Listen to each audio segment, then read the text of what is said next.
Hello everyone, welcome back to the Let's Crack Judiciary exam. Guys, today in this particular video, I am going to discuss chapter number 4 of the Indian Evidence Act, which talks about oral evidence. So आज की इस video में हम oral evidence के concept को discuss करेंगे, उसको समझेंगे. Guys, there are two sections in this chapter.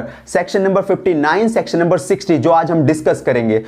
So before I discuss about oral evidence, let me just tell you the cardinal rule of law of evidence. The cardinal rule of law of evidence is this, that the best available evidence should be brought before the court. जो best available evidence है आपके पास वो आप court में present करोगे. Now let's begin the topic. Guys, जब हम chapter number 4 की बात करते हैं इंडियन एविडेंस एक्ट के अंदर, वो जो बात करता है ऑफ ओरल एविडेंसेस की, तो सेक्शन नंबर जो 59 सेक्शन है इंडियन एविडेंस एक्ट का गाइस, तो देखो जब हम कहते हैं ना प्रूफ ऑफ फैक्ट्स, जब भी हम प्रूफ ऑफ फैक्ट्स की बात करते हैं कैसे वो फैक्ट्स को प्रूफ किया जाएगा, तो proof of facts by oral evidence, उसको कैसे प्रूफ करेंगे? ओरल एविडेंस, जो मार्जिनल हेडिंग है सेक्शन का. ठीक है, नाउ मैं सेक्शन पर रीड करता हूं. ऑल फैक्ट्स, सारे के सारे जितने फैक्ट्स हैं वो कैसे प्रूफ किए जाएंगे? एक्सेप्ट ऑल फैक्ट्स, एक्सेप्ट उनको छोड़कर, एक्सेप्ट मतलब इनको छोड़ के कंटेंट ऑफ डॉक्यूमेंट को हम कैसे प्रूफ करते हैं? डॉक्यूमेंट्री एविडेंस है, वो प्राइमरी और सेकेंडरी एविडेंस हो गए. ठीक है, all facts except content of document and electronic record को छोड़ के मे बी प्रूव्ड, सारे के सारे फैक्ट्स जो होंगे मे be proved by oral evidence. तो वो कैसे प्रूफ किए जाएंगे? ओरल एविडेंसेस के थ्रू जो होगा वो सारे के सारे फैक्ट्स को प्रूफ किया जाएगा. सेक्शन 59 बस इतना कहता है. ठीक है, छोटा सा सेक्शन है. ठीक है, now come to the section 60 section guys क्या कहता है कि oral evidence must be direct. और ओरल एविडेंस कैसे होने चाहिए? मस्ट बी डायरेक्ट, जरूर डायरेक्ट होने चाहिए. जब हम सेक्शन में देखते हैं कि oral evidence must in all cases whatever be direct that is to say, तो वो कैसे होने चाहिए? मतलब वो क्या कह रहा है कि जो जितने भी सारे के सारे ओरल एविडेंस है वो डायरेक्ट होने चाहिए.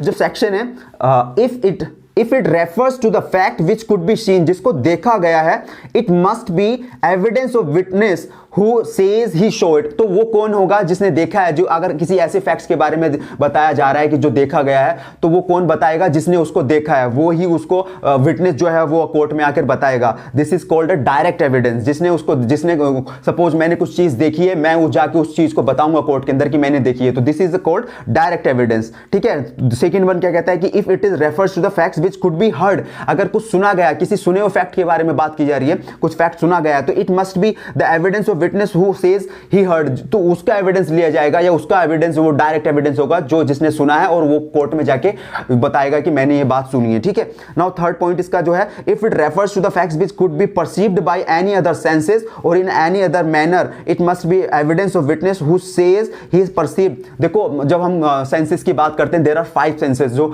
इंडियन एविडेंस में बताए गए हैं कि अगर हमने 5 सेंसेस के थ्रू किसी बात को, किसी फैक्ट को परसीव्ड किया गया है, ये सपोज मैंने किसी फैक्ट को परसीव्ड किया अपने 5 उन सेंसेस में से, तो मैं ही जाके उन सेंसेस के बारे में या फिर उन फैक्ट्स के बारे में बताऊंगा. तो this is called direct evidence. जिसने सुना है वो खुद जाके बताएगा, जिसने देखा है वो खुद जाके बताएगा, जिसने कुछ अपने सेंसेस से परसीव किया है वो खुद जाके बताएगा. तो these are the direct evidences. ठीक है, if it refers to an opinion or grounds or such, देखो किसी ओपिनियन को लेके अगर फैक्ट्स दिया जा रहा है, तो opinion, grounds on which that opinion is held, opinion किसके ऊपर बेस्ड किया गया है, it must be the evidence of the person who holds that opinion, तो उसका ओपिनियन होगा, जिस पर्सन ने वो ओपिनियन बनाया था उसका जो कोर्ट में जाके बताएगा, that is called a direct evidence. ठीक है, सो जो इसका प्रोविजो है गाइस, सेक्शन 60 का जो प्रोविजो है, प्रोविजो नंबर 1 क्या कहता है?